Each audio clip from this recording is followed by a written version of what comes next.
AP and GP इस chapter के last part में हम लोग पहुंच चुके हैं, जिसमें हम sum of n terms of GP से रिलेटेड फॉर्मूला और क्वेश्चन देखेंगे।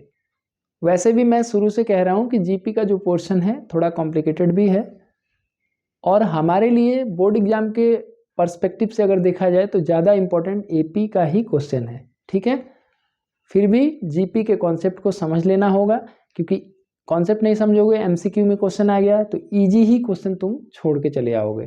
तो एटलीस्ट उसका फंडामेंटल कॉन्सेप्ट आप जानते रहो, और फंडामेंटल से ज़्यादा जीपी में तुमसे कुछ भी नहीं पूछा जाएगा। ठीक है, चलो sum of n terms of GP का फॉर्मूला क्या है।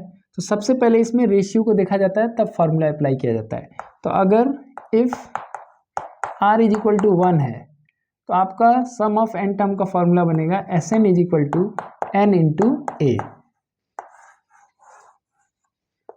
दूसरा केस आता है if r is less than 1, r का जो वैल्यू है लेस देन 1 है अगर, तो क्या फॉर्मूला हो जाएगा Sn is equal to a into 1 minus r to the power n upon 1 minus r।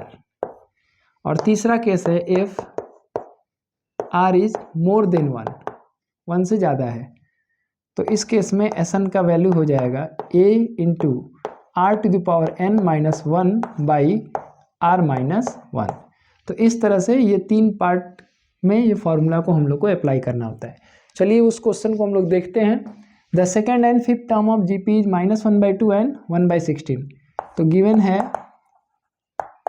a2 का वैल्यू दिया है -1/2 और a5 का वैल्यू है 1/16। Find the sum of series up to 8 terms, यानी S8 का वैल्यू हम लोग को निकालना है। देखो यहाँ पर दो टर्म दिए हैं, तो इससे पहले कॉमन रेशियो निकाला जाए और फर्स्ट टर्म निकाला जाए, उसके बाद हम ये फॉर्मूला लगाएंगे। ठीक है, तो चलो we know that n term का फॉर्मूला जान ही रहे हो, an इज इक्वल टू क्या होता है a into r to the power n minus 1। तो इस फॉर्मूला के बेसिस पर चला जाए तो a2 इज इक्वल टू क्या लिख सकते हो a into r to the power 1, या मैं लिख सकता हूँ a into r is equal to a2, या मैं लिख सकता हूँ a into r is equal to -1/2। तो फर्स्ट इक्वेशन हो गया। और a5 इज इक्वल टू क्या हो जाएगा a into r to the power 4। इसका मतलब a into r to the power 4 का वैल्यू हो गया 1/16। ये इक्वेशन हो गया 2। अब इक्वेशन 2 को इक्वेशन 1 से डिवाइड कर दिया जाए। डिवाइडिंग इक्वेशन 2 बाई इक्वेशन 1 क्या हो जाएगा a into r to the power 4 by a into r is equal to 1/16 upon -1/2। a और a कैंसिल हो गया और r टू द पावर 1 है तो वो जाके सब्ट्रैक्ट हो जाएगा, तो ये हो जाएगा r³ is equal to 1/16 into 2/-1 2 8 जा, यानी r³ इज इक्वल टू हो गया -1/8। और इसको हम ऐसे लिख सकते हैं r³ इज इक्वल टू -1/2 का होल क्यूब। ठीक है, तो ये taking cube root on both side, तो क्या हो जाएगा r का वैल्यू हो जाएगा -1/2। This will be the value of r। ठीक है, अब देखो जो इसका मैग्नीट्यूड है, जो r का मैग्नीट्यूड है दैट इज 1/2। साइन को छोड़ो, मैग्नीट्यूड जो है 1/2 है, इसका मतलब लेस देन 1 है, तो हमारा फॉर्मूला कौन सा लगेगा, ये वाला फॉर्मूला लगेगा। ठीक है, तो हम लगाते हैं और फाइनली वैल्यू निकाल लेंगे इसमें। लेकिन इससे पहले हम लोग को a का वैल्यू भी निकालना पड़ेगा, तो वो फर्स्ट वाले इक्वेशन में चलो इसका वैल्यू रख के पहले a निकाल दिया जाए। पुटिंग द वैल्यू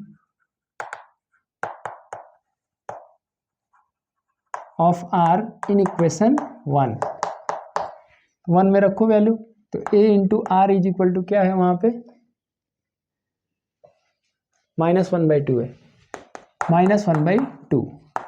तो a इंटू आर का वैल्यू कितना है हमारा -1/2 ही आया है। तो इज इक्वल टू हो गया -1/2।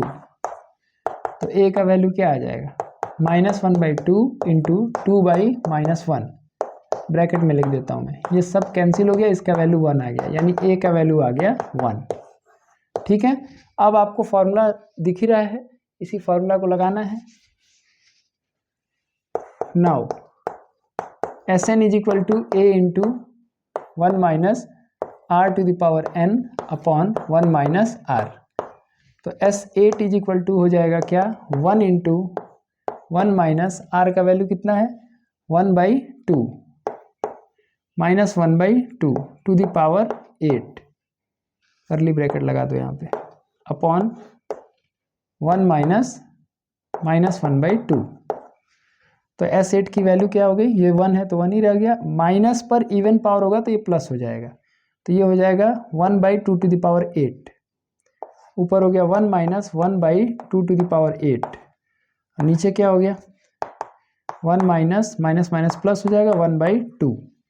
आगे इसको सॉल्व करना पड़ेगा, चलो यहीं किया जाए, ये हो जाएगा 2 to the power 8 minus 1 upon 2 to the power 8, नीचे क्या हो गया 2 प्लस 1/2, ये हो गया आपका कितना 2 to the power 8 minus 1/2 to the power 8 into 2/3। ठीक है, तो यहाँ पर 2 टू पावर 7 हो जाएगा। फाइनली आंसर जो होगा हमारा क्या हो जाएगा 2 to the power 8 minus 1 upon 2 to the power 7 into 3, this is the answer. हम चाहेंगे तो उसका वैल्यू भी निकाल सकते हैं, but this is more than enough. Thank you.